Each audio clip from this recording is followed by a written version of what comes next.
여러분 안녕하세요. 노마드 정변입니다. 오늘은 최근에 법원에서 가상화폐 투자 사기 여부에 관해서 이 구체적인 판단 기준을 내린 게 있어서 이걸 간단 명료하게 소개해 드리려고 합니다. 자, 구독과 좋아요 먼저 누르시고 그다음에 영상 끝까지 봐주세요.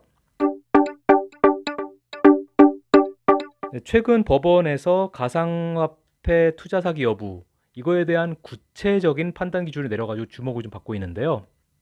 그러니까 서울중앙지방법원에서 사기 등 혐의로 이제 입건되고 기소된 이 가상자산업자 이 사람에 대해서 판결을 선고했는데 그 판결에서 사기냐 아니냐의 판단 기준으로 몇 가지를 제시했습니다. 가령 이제 백서의 부실 여부, 가상자산업자의 허위 공시 여부, 그다음에 불공정 거래를 유인했는지 여부, 요거를 이렇게 제시했는데 이걸 자세하게 말씀드릴게요. 네, 해당 사건의 사기 가해자를 A라고 부르겠습니다.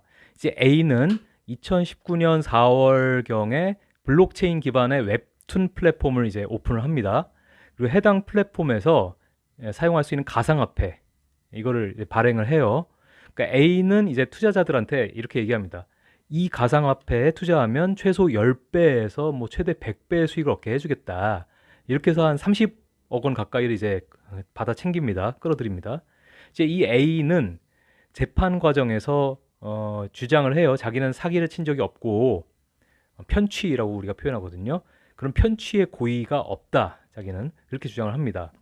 그러면서 이게 사실 자기가 이제 사업에 실패한 거는 시장이 이제 좀 불확실하고 외부적인 어떤 여러 요인들 때문에 이제 안 된 거지.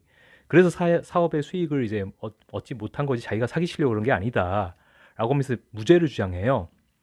특히 이제 이 A는 투자자들한테 책임을 돌리는 그런 주장도 했는데요.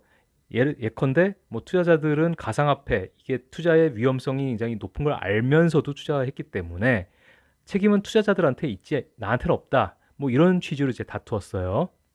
하지만 이제 재판부는 크게 한 세 가지 이유로 A의 무죄 주장, 그러니까 사기가 아니라는 주장을 이제 배척을 하고 A한테 실형을 선고합니다.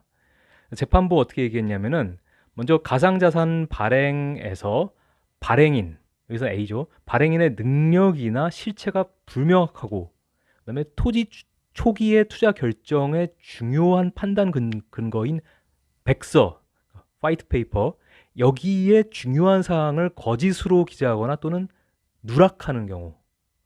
두 번째는 시장 상황이나 또는 기초 사업의 사업성. 사실 이제 토큰에 투자하는 건 이제 사업에 투자하는 거잖아요.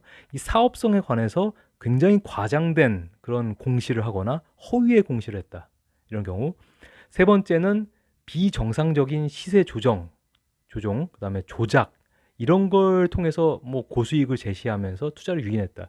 이런 세 가지를 들어가지고 사기죄에서 기망으로 평가할 수 있는지 여부를 판단할 수 있다고 판시했어요.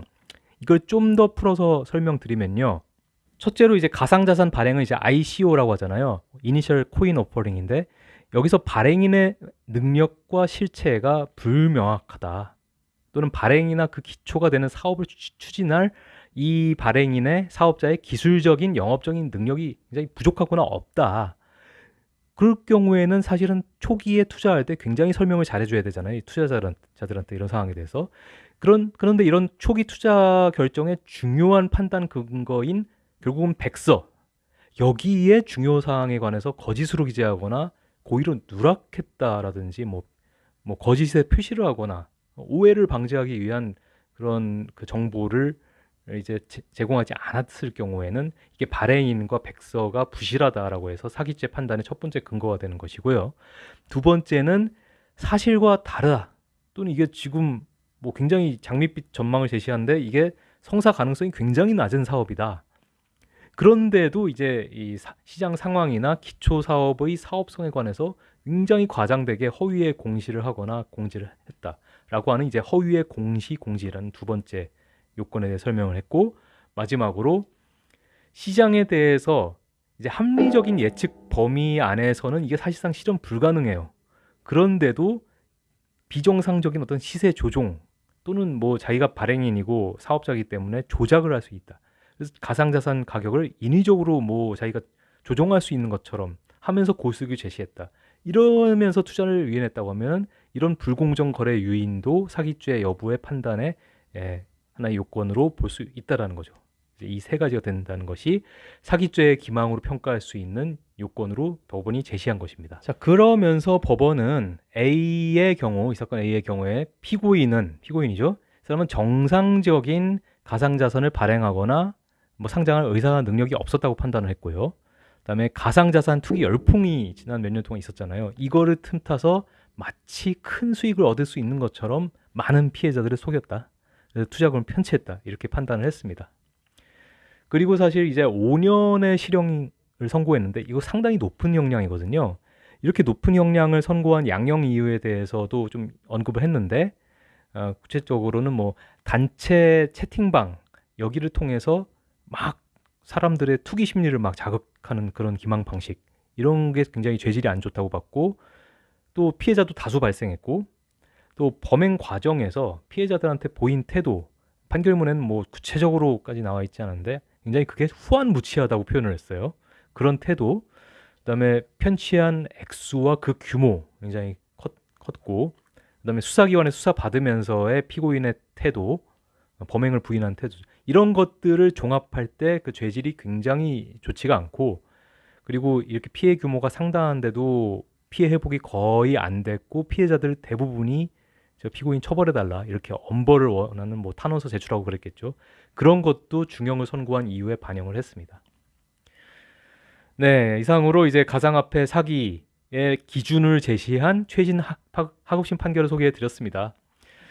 굉장히 지난 몇 년 동안 가상화폐, 가상자산 열풍이 불었지만은 뭐 돈을 벌고 나오신 분들도 있지만 피해를 입으신 분들도 굉장히 많죠. 그런 분들 피해 구제에 참고하시고 많이 고통을 겪으신 분들은 빨리 그런 경제적이나 아니면 심리적인 충격에서 빠져나오실 수 있도록 기도를 하겠습니다. 다음 영상에서 또 건강한 모습으로 만나겠습니다. 그때까지 여러분 건강하시고 다음에 봬요. 그럼 안녕.